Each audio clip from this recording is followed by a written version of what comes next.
তিন জায়গায় প্রয়োজনে মিথ্যা বলা যায় বলবেন। এক নাম্বার, আপনার ওয়াইফকে খুশি করার জন্য, সে একটু এরকম না বলে একটু কৌশল করে বললে খুশি হবে, ওটা বলা যায়। দুই নাম্বার,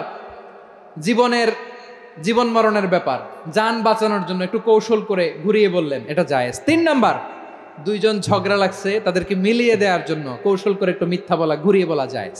ভাই ভাইয়ের মধ্যে যদি বিরোধ হয় কি করবেন? আরো লাগাই দিবেন নাকি? মাশাআল্লাহ, মিটাই দিব। তোমরা ভাই ভাই বিরোধ হলে আপোষ মীমাংসা করে দাও, শান্তি সমঝোতা করো, মজা নিও না। পেকুয়াতে আপনার বাড়ির পাশে আপন দুই ভাই মারামারি লাগছে, আপনি দেখলে কি করেন? অনেকে মজা নেয়, অনেকে কি করে? মজা নেয়, আরেকটু লাগুক। আবার বলে হাত থাকতে মুখে কি বলে? কপাল পোড়া, কপাল পোড়া, আফসুস তাদের জন্য, কপাল পোড়া। ভাই ভাই ঝগড়া লাগলে বলবেন যে হাত থাকতে মুখে কি, নাকি? কলিজা কাঁপে না আপনার? আপনি যে মজা নেন, আমরা ভাই মজা নেওয়া যাবে না, মিলিয়ে দিতে হবে।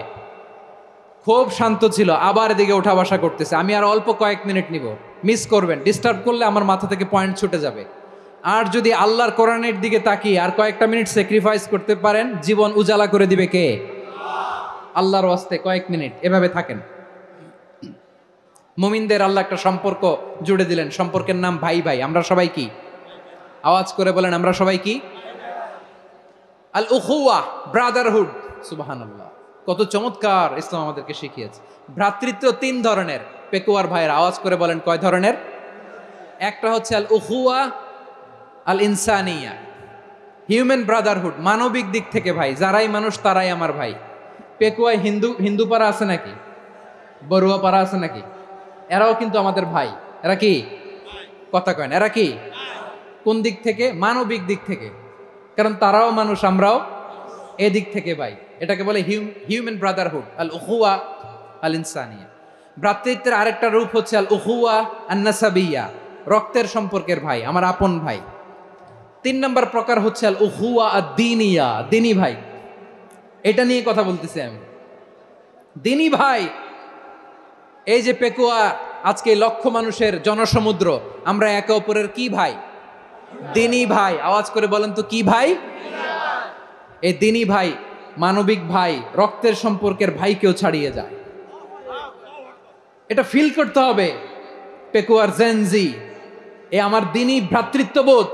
ফিলিস্তিনে বোমা ফুটলে যে আমি তাহাজ্জুদের জায়নামাজে কাঁদি, কাশ্মীরের ভাইরা আক্রান্ত হলে যে আমার বুক ফেটে কান্না আসে, কারণ আমরা দিনী ভাই। আমরা কি ভাই? দিনী ভাই। এই বস বস। সম্পর্কের দিক থেকে এটা সবচেয়ে মজবুত, এটা আমাদেরকে ফিল করতে হবে। সম্পর্কের দিক থেকে এটা কি? সবচেয়ে মজবুত, দিনী ভাই। বদরের প্রান্তর, এদিকে কোরাইশরা, এদিকে মুসলিমেরা। কোরাইশের মধ্যে, কোরাইশ গোষ্ঠীর মধ্যে অনেকে আছে বাবা, তার কলিজার টুকরা ছেলে মুসলিম সেনাবাহিনীর এদিকে দাঁড়ানো, মুখোমুখি দুইটা ব্যাটালিয়ন সেনাবাহিনী, কোরাইশদের বাহিনী, মুসলিম বাহিনী। কোরাইশদের এখানে বাবা, এইখানে ছেলে। কোরাইশদের এখানে ছেলে, এইখানে বাবা। ইসলাম তাদেরকে পৃথক করেছে। আর মুসলিম সেনাবাহিনীর মধ্যে কেউ কাউরে চিনে না, কেউ আনসার, কেউ মুহাজির, কেউ ছোট, কেউ বড়, কেউ দাস, কেউ মালিক, সব মিলেমিশে একাকার। কিসে তাদেরকে আবদ্ধ করলো? এই দ্বীনি ভ্রাতৃত্ব। চিল্লায় বলো ঠিক কিনা? এজন্য আল্লাহ বলেন, ইন্নামাল মুমিনুনা ইখওয়াতুন ফাসলিহু বাইনা আখাওয়াইকুম ওয়াত্তাকুল্লাহা লাআল্লাকুম তুরহামুন। খবরদার শুনে রেখো, তোমরা মুমিনরা হলো ভাই ভাই। পেকুয়ার ভাইরা আওয়াজ করে বলো, আমরা কি? আরো জোরে বলো, আমাদের সম্পর্ক কি? ভাই ভাই সম্পর্ক। ফাসলিহু বাইনা আখাওয়াইকুম, যদি ভাইয়ে ভাইয়ে বিরোধ হয় মজা নিও না। মুখ থাকতে, হাত থাকতে মুখে কি এমন মন্তব্য করো না, আরো লাগিয়ে দিতে যেও না। মিলিয়ে দাও, শান্তি সমঝোতা করে দাও, কারণ তোমরা সবাই হলে দিনী ভাই। আমরা কি? দিনী ভাই। মিলিয়ে দিবেন। আমার পেকুয়ার ভাইয়েরা, দুইজন ঝগড়া লাগলে মিলিয়ে দিলে যে কত সওয়াব, এটা আমরা অনেকে জানিই না। দুইজন ঝগড়া লাগছে, আচ্ছা আপনাদের কোথাও এলাকায় আগুন লাগলে আপনারা কি ঢালেন? পানি। অনেকে ওই জায়গায় তেল ঢালে, এরকম ডাকাইতেছে না নাই? আগুন নিভানোর জন্য ঢালতে হবে কি? একদল এখানে কি ঢালে? আল্লাহ তাআলা এরকম মাইন্ডসেটের মানসিকতার হওয়া থেকে আমাদেরকে তুমি বাঁচাও। ঝগড়া লাগলে মিলিয়ে দিবেন। কি করবেন? 3 জায়গায় প্রয়োজনে মিথ্যা বলা যায়। কয় জায়গায় মিথ্যা বলতে? তাউরিয়া, মানে কথা একটু ঘুরিয়ে বলবেন। 1 নাম্বার, আপনার ওয়াইফকে খুশি করার জন্য, সে একটু এরকম না বলে একটু কৌশল করে বললে খুশি হবে, ওটা বলা যায়। 2 নাম্বার, জীবন মরণের ব্যাপার, জান বাঁচানোর জন্য একটু কৌশল করে ঘুরিয়ে বললেন, এটা জায়েজ। 3 নাম্বার, 2 জন ঝগড়া লাগছে তাদেরকে মিলিয়ে দেওয়ার জন্য কৌশল করে একটু মিথ্যা বলা, ঘুরিয়ে বলা জায়েজ। 2 জনের মধ্যে দেখলেন যে সম্পর্ক খারাপ, তো একজনরে বললেন, ভাই সে তো ওই দিন আপনার ব্যাপারে অনেক প্রশংসা। কি আমার ব্যাপারে প্রশংসা? তার সাথে তো আমার মারাত্মক সম্পর্ক। কি বলল? এই বলল আপনি নাকি এই করছেন ওই করছেন, অনেক প্রশংসা। লোকটার মন খুশি হয়ে যাবে তার ব্যাপারে, ঠিক কিনা? আবার তার সাথে যার ঝগড়া, ওরে যে বলুন, ভাই ওই দিন তো সে আপনার অনেক অ্যাপ্রিসিয়েশন করলো, অনেক। সে তো অবাক, কি রে বলে কি আমার? এই যে 2 জনের ব্যাপারে 2 জনের একটু ভালো ভালো কথা বলে দিচ্ছেন, একদিন দেখবেন রাস্তা দিয়ে হাঁটার সময় একে অপরকে সালাম দিয়ে ফেলছে,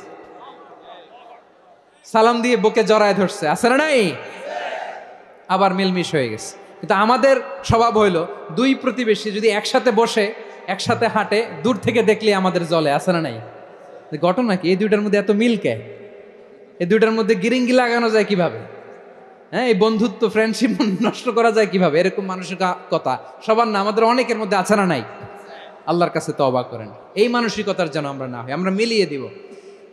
কানগুলো খরগোশের কানের মতো খাড়া করে শুনুন পেকুয়ার ভাইরা। বিশ্বনবী বলেন, আলা উখবিরুকুম বি আফদল দারাজা, আলা উখবিরুকুম বি আফদল মিন দারাজাতিস সিয়ামি ওয়াস সালাতি ওয়াস সাদাকা।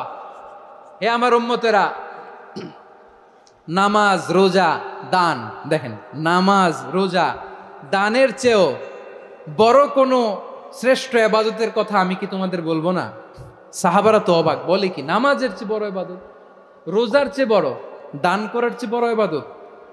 সাহাবীরা বললেন, বালা ইয়া রাসূলুল্লাহ। নবী বলেন, বিশ্বনবী বললেন, নামাজের চেয়েও বড়, রোজার চেয়েও বড়, যাকাতের চেয়েও বড়, সাদাকার চেয়েও বড় একটা ইবাদত আছে, আমি কি তোমাদের বলবো না?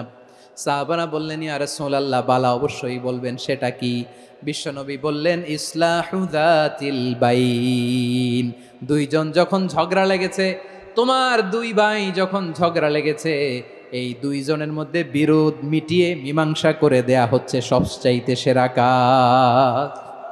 2 জন ঝগড়া লাগছে, ইসলাহু যাতিল বাইন, 2 জনের মধ্যে মিলিয়ে দেয়া, এটা নামাজ, রোজা, সাদাকার চেয়ে বেশি সওয়াব। সুবহানাল্লাহ, এত আস্তে? হ্যাঁ, ওয়াত্তাকুল্লাহ ওয়া আসলিহু যাতা বাইনিকুম, সূরা আনফাল। আল্লাহ বলেন, আল্লাহরে ভয় করো, ঝগড়া লাগলে মজা নিও না, ওয়াত্তাকুল্লাহ, আল্লাহরে ভয় করো, ফাসলিহু যাতা বাইনিকুম, মিলিয়ে দিও। তাহলে আমরা মিলায়ে দিব, রাজি আছেন তো?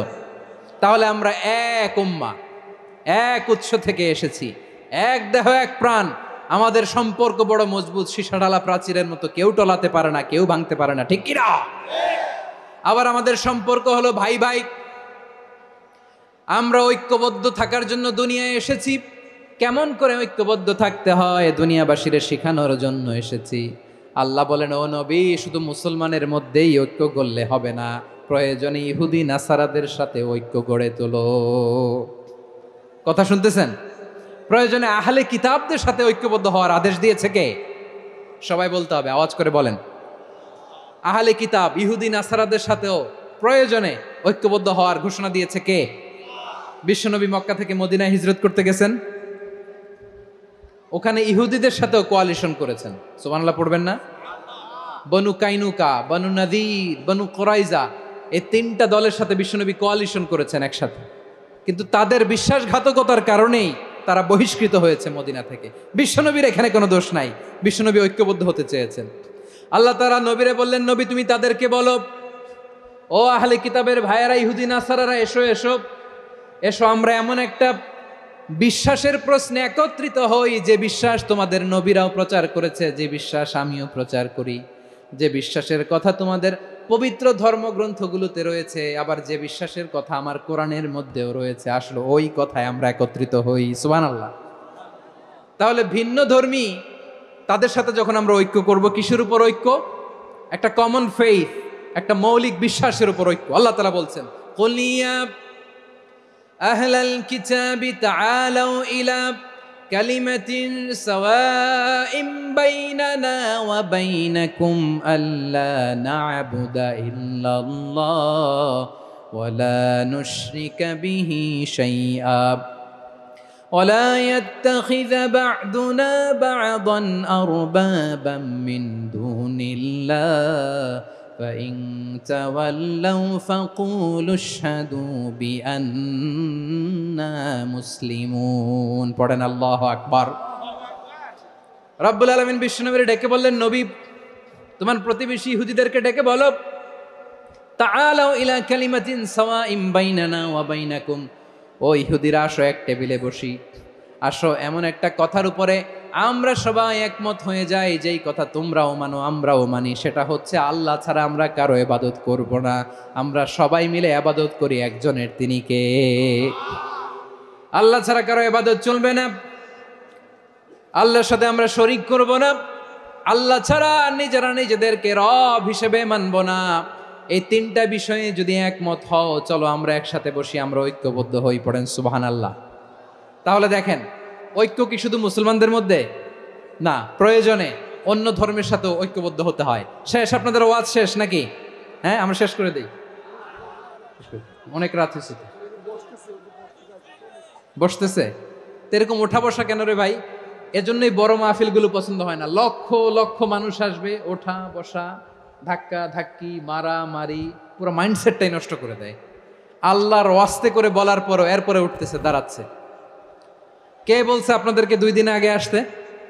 রাতে মাহফিল বা দুপুরে মাহফিল, সকালবেলা চলে আসবেন, দুপুরে চলে আসবেন, জায়গা নাই পিছনে একটু দেখে চলে যাবেন। এই যে আগামীকালই তো এটা ইউটিউবে চলে যাবে, এই যে মুনকার নাকির কিরামান কাতিবিন, শত শত হাজার হাজার চলে আসছে, এরা রেকর্ড করে কালকেই ছেড়ে দিবে, পেয়ে যাবেন। তো এখানে ধাক্কা ধাক্কি, মারামারি, উঠা বসা, এটা ঠিক না।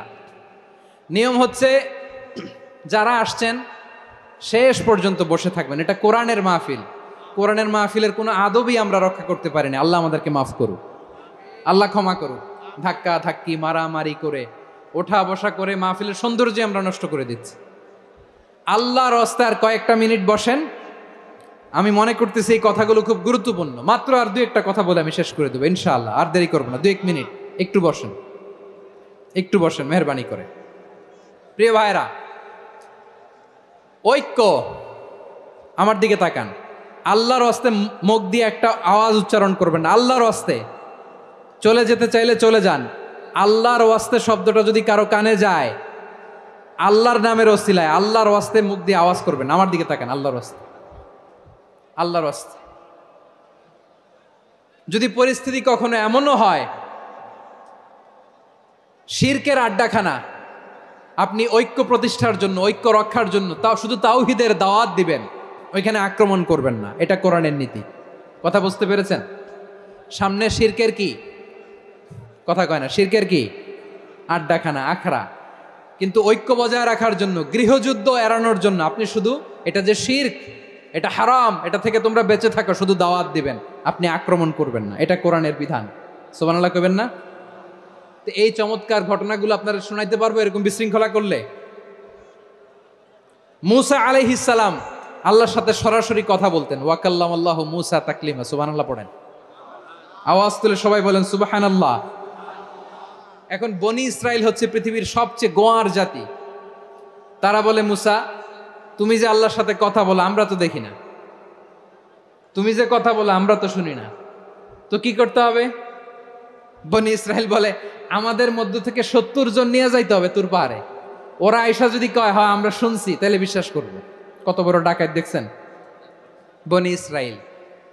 এদের চেয়ে গোয়ার জাতি নাই। এত গোয়ার তুমি করেছো মুসা আলাইহিস সালামের সাথে। তুমি যে আল্লাহর সাথে কথা বলে আমরা তো দেখি, কি করব? 70 জন আমাদের বন্ধু বান্ধব যে যদি দেখে, তারা বললে ওকে আস, 70 জন আস। 70 জন নিয়ে গেল। মুসা আলাইহিস সালাম হারুন আলাইহিস সালামকে খেলাফা দিয়ে গেলেন, আল্লাহ ওনাকে নবী বানালেন।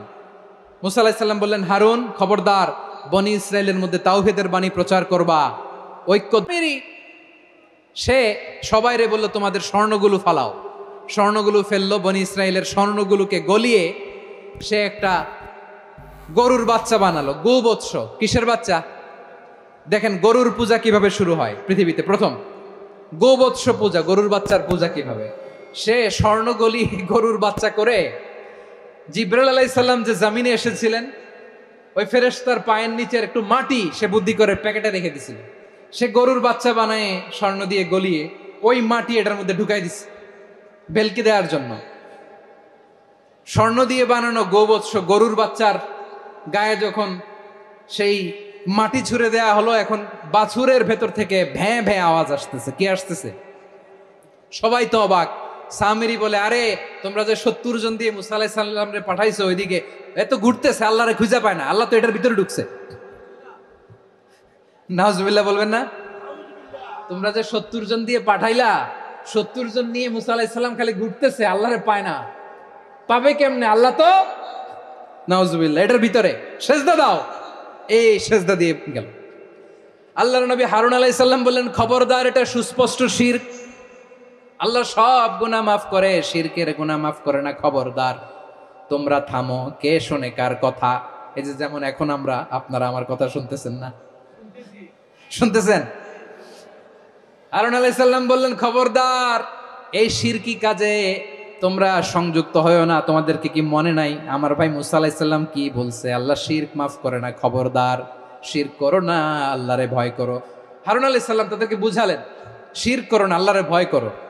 শুধু এতটুকুই তিনি বুঝালেন, দাওয়াতি কাজ পালন করলেন, কিন্তু প্রতিরোধ করেন নাই, সশস্ত্র সংগ্রামে লিপ্ত হন নাই, বাধা দেন নাই। কারণ গৃহযুদ্ধ বেঁধে যেতে পারে। উনি ভাবলেন, আমি যদি আমার বাহিনী নিয়ে দাওয়াত দেওয়ার সাথে সাথে প্রতিরোধ করি, আক্রমণ করি, ওরাও আমারে আক্রমণ করবে, ব্লাডশিড হবে, রক্তপাত। এমন অবস্থা হবে বনি ইসরায়েলের মধ্যে, যেটা হয়তো আমার ভাই মুসাও কন্ট্রোল করতে পারবে না। সুবহানাল্লাহ কইবেন না? এক একজন নবীকে আল্লাহ তাআলা কি ইন্টেলেক্ট দিয়ে পাঠিয়েছেন। তিনি ভাবলেন, আমি দাওয়াতি কাজটাই করি, এটা যে হারাম এটা থেকে শুধু বারণ করি, কিন্তু প্রতিরোধ না করি। আমি যদি ঐক্য ধরে রাখতে পারি, বাকিটা আমার ভাই সামলে নেবে। সুবহানাল্লাহ। হারুন আলাইহিস সালাম প্রতিরোধ করলেন না।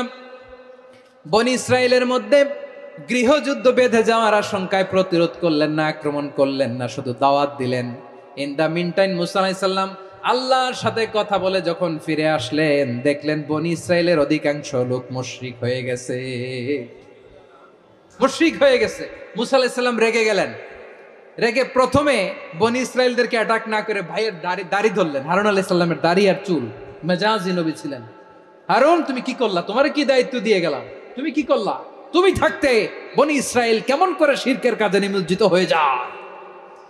সাইয়েদনা হারুন আলাইহিস সালাম বললেন, ইন্নী, কোরআন সাক্ষী, কোরআন থেকে কোট করছি, ইন্নী খাশীতু আন তাকুলা ফাররাকতা বাইনা বনি ইসরাঈলা ওয়া লাম তারকুব কওলি।